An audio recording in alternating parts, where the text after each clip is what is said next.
Assalamualaikum and hi everyone. My name is Surya Amiza Binti Aziz and I'm from class E.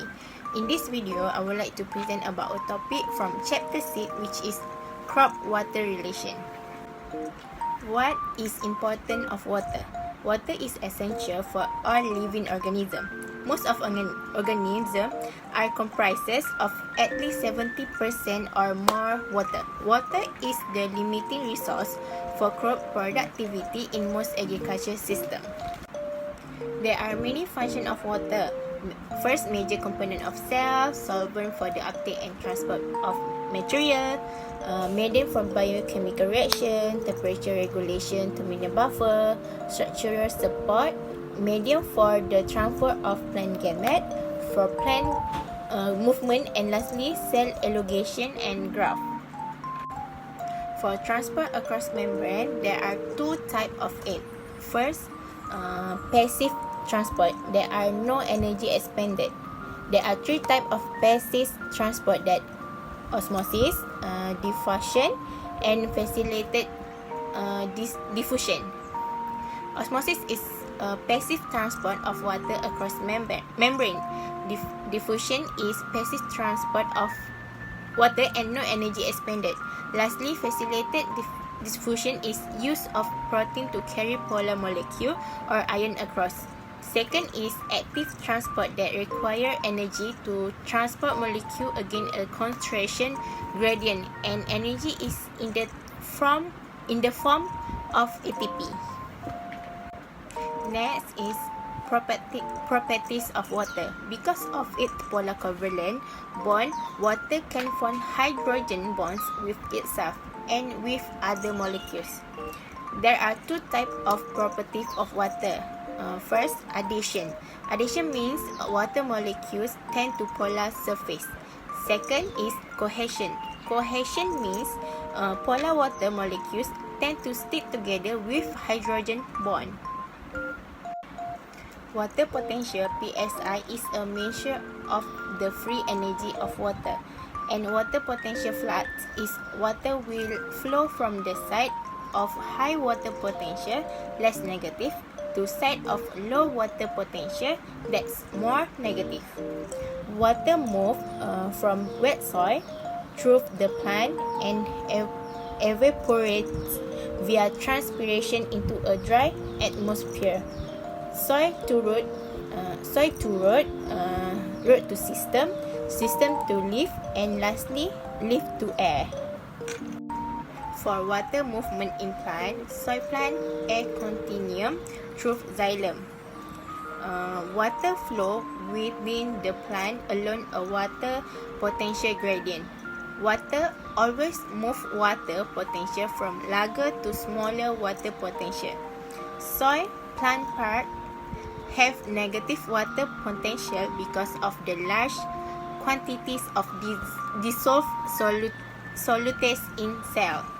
Gradient in water potential drive water from soil through plant into atmosphere. Transport of water across the root. Water absorbed from soil from osmosis.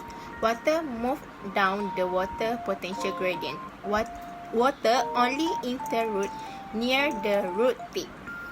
Water potential is higher in the epidermal cell than in the central cell. Water move across the cortex down the water potential gradient to xylem vessel. For stomach function and its control over water and carbon exchange, regulate the passage of water, carbon dioxide, and oxygen. Pair of gut cells defines each opening. On a short-term basis, closing the stomata can control water loss. Water status is the overriding environmental factor that control stomata opening or stomata closing. There are 5 factors that's influencing stomata aperture. 1 is light. Stomata opening are sensitive to red light and blue light is more effective. Second, temperature. Stomata aperture increase with temperature within 20 to 30 Celsius. Third is carbon dioxide. Low carbon dioxide promotes stomata opening, while high carbon dioxide inhibits stomata opening through its acidification of the guard cell. Fourth, water content. Stomata open when the leaf contain enough water. When there is a water shortage, they close. Lastly, plant hormone.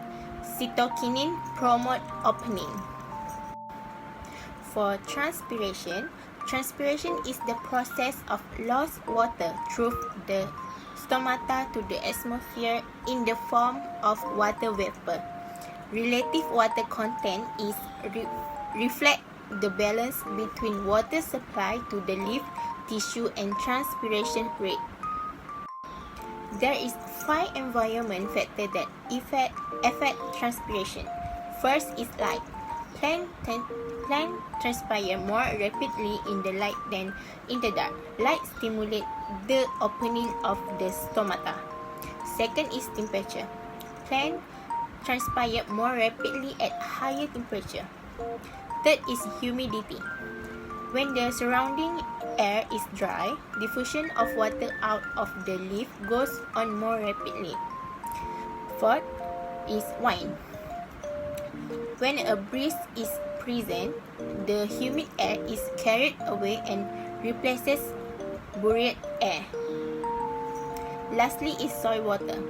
A plant cannot continue to transpire rapidly if water is not made up by replacement from the soil.